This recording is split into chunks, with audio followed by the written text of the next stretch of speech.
So I thought I'd try to, just talk through a little bit of that. Hey, awesome one. What's going on, man? So the giver of the coolest of the nicknames, the awesome one. So I'm going to these will go into long-term storage. So I thought, well, let me put a few on camera, talk about them. This is the 1990 Marvel cards. I talked about them briefly during Talk Hard. These become extremely valuable during the pandemic because of everyone sitting around have nothing to do. Sports card guys started professionally grading cards. It was like printing money for them. And they realized that there were no perfect PSA 10 graded 1990 Marvel cards. And these are essentially like rookie cards in sports. So this would be considered a Captain America rookie card. There we go. Back a little bit. I'm trying to get a second webcam to make this a little bit easier.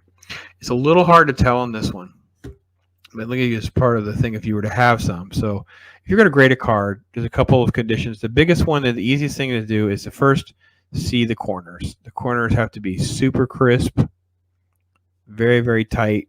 And when you kind of turn them laterally, you can see and you can feel. Very hard. Hey, Joker Voice. How you doing, man?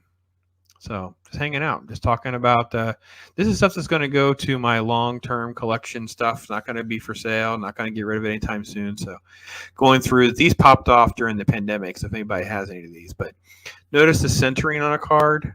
This one's actually off-centered. I mean, very slightly. It's probably like a 55-45 or less, right across here, top to bottom, maybe a little. I don't know. They grade on surface. They grade on all these different conditions. Well, during the pandemic, people realized that these were extremely hard to get mend, and that's what popped them off. So they're in high demand. You can get them. This would be a lower grade card, so you'd be able to get this pretty cheap. And you can get them raw when they're not graded like this. You can get these inexpensive. So if you want to have them, check out eBay or whatever. So, but if you guys have questions, comments, anything you guys want to talk about, feel free. Just hit me up. We'll do it. This was. I love this one. This is a really highly sought after card. This is the black suit alien costume Spider-Man. Again, these are all treated as though they're their rookie cards, so that's why it was the big deal. Card number 3 is the Hulk card. We're not going through every single card, folks. I promise you won't be here that long. This is the Hulk card. Daredevil's 4. Let's see. The art on these, I'm not sure if they list the artist on the back. It was in the first couple. Cool. Hey, Joker Voice. Yeah, thanks, man. I'll check out your video. So I've been trying to catch up. I was off for a few days, so it's hard to catch up. So you guys see me pop in your chat or making comments or watching videos or whatever. It's the ups and down roller coaster of my schedule too. I try to catch up with everybody, but it's hard. This is Wolverine. It does not list the artist on these.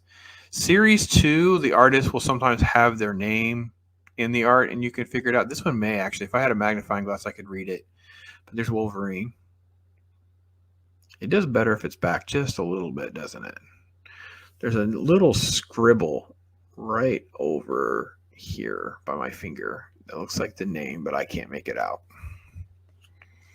The art's okay. The art's not great. Yeah, nice cards.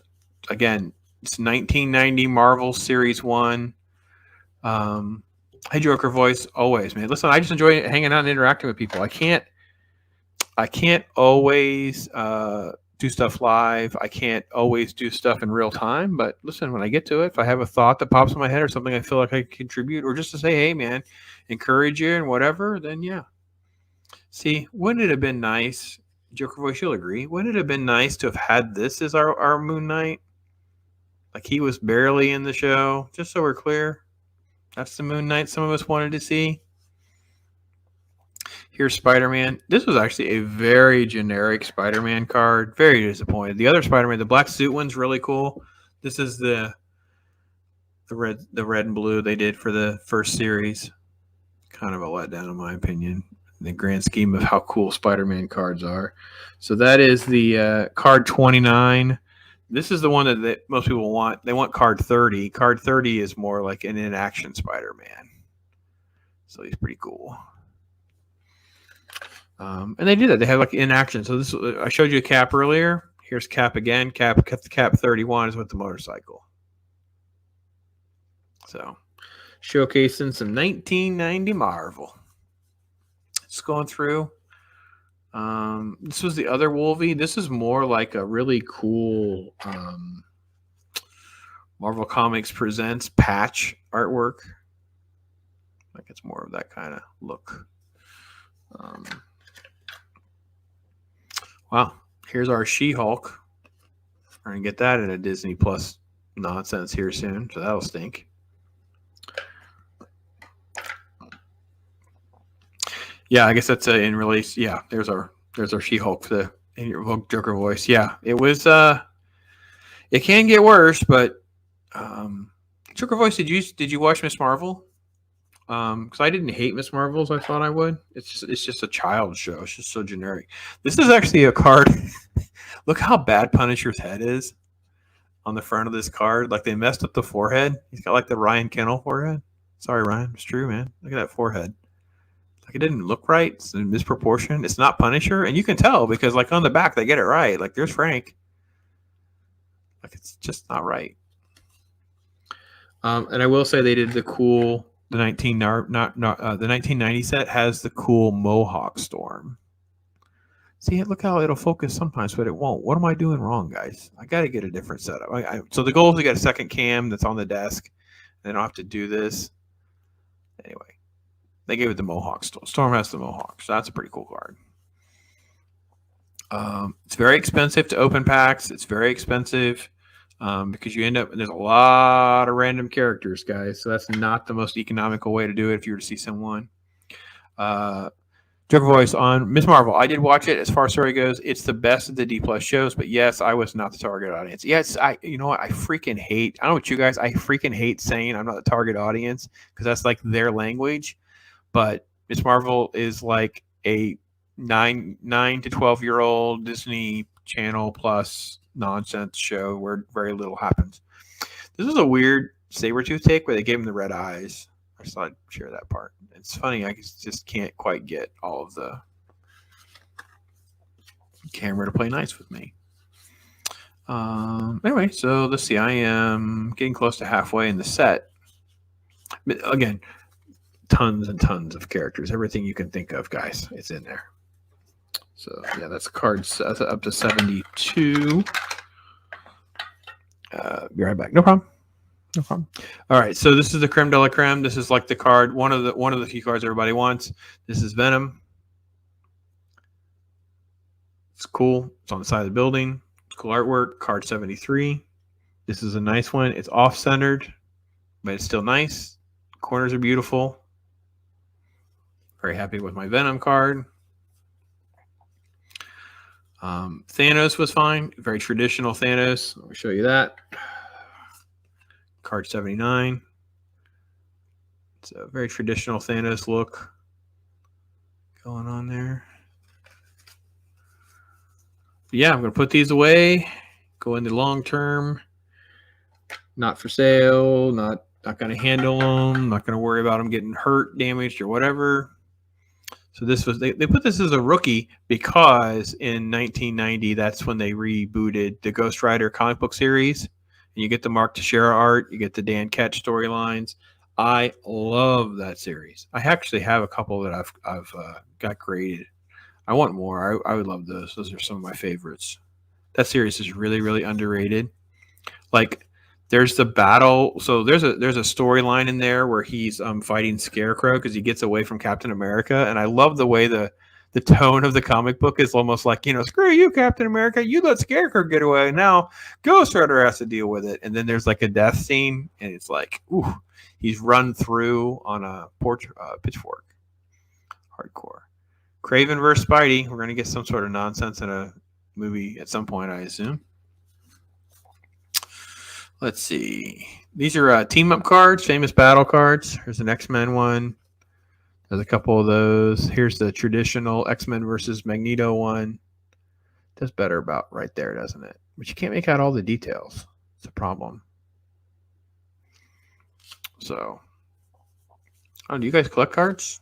You guys, anybody out there? You guys collect cards? Feel free to email me. I'm a super card collecting nerd of it all. Like I really love the cards. Venom. This is the Venom versus Spider-Man card. It's not bad.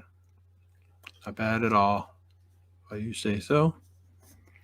I really like the Wolverine versus Daredevil card. A lot of cool Wolverine in the brown suit leaping into action there. Thought that was pretty good. Anyway, so a lot of famous battle cards. Quite a few of those.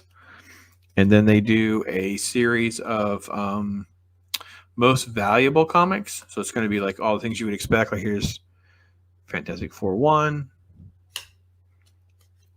X-Men 1, Amazing Fantasy 15. Yeah, very cool. Here's Punisher. Kind of just goes through some of the covers. And that's one of the reasons too, man. I used to be like how I learned what certain first appearances were about some of the characters. I would get cards like this. By the way, this is one that Noob Reviews was just reading. So with Megan, she just reviewed this series. This is actually the Wolverine 4-part limited series cover with Chris Claremont writing the story with Frank Miller art. Here's first appearance of Wolverine, by the way, Hulk 181. So they have tribute cards for some of the most popular and famous and most expensive cards. And then you get to teams. So there's a couple different X-Men. There's 2 X-Men, actually. So they have 2. One with Wolvie. Oops, sorry. Let's see. Oh, both up. One this way. Wolverine in the front, Wolverine in the back. 2 different teams. So you get that. Let's see. Yeah, they go through Sinister Six, Hellfire Club. Then you have Spider-Man Presents. I got my powers from, I don't know why would Spider-Man have a raspy voice? Anyway, so it's just like little story cards. These are kind of cheesy, but all right, you know, they fill the space okay. And then the second to the last card in the series is the most valuable card in the set. This is the Stan Lee card. The famous Stan Lee. Stan the man. So yeah, it has this stuff on the back. It says he was 6 foot, 155. I saw Stan. I'm not sure he was 155 though. So let's see. It says, aided by some of the most talented artists in the comic biz, Stan Lee created virtually the entire Marvel universe. Wow, Stan. Stan, get a lot of credit there, buddy. Hordes of characters, Spider-Man, whatever. So yeah, well, Kirby and Ditko probably deserve a whole lot more credit than Stan wants to share. So, well, there they are, folks. This is my Marvel box of these cards. They will now. I have a drawer now in the storage, and this is where this set will go. You should be able to get a raw set like this at a pretty reasonable price. They're not super expensive if they're not graded. And if you don't mind having them maybe off center, maybe you don't care about the edging as much, maybe you just like them for posterity's sakes, you can find a more inexpensive set than that. So 1990 Marvel set, just a general overview of those.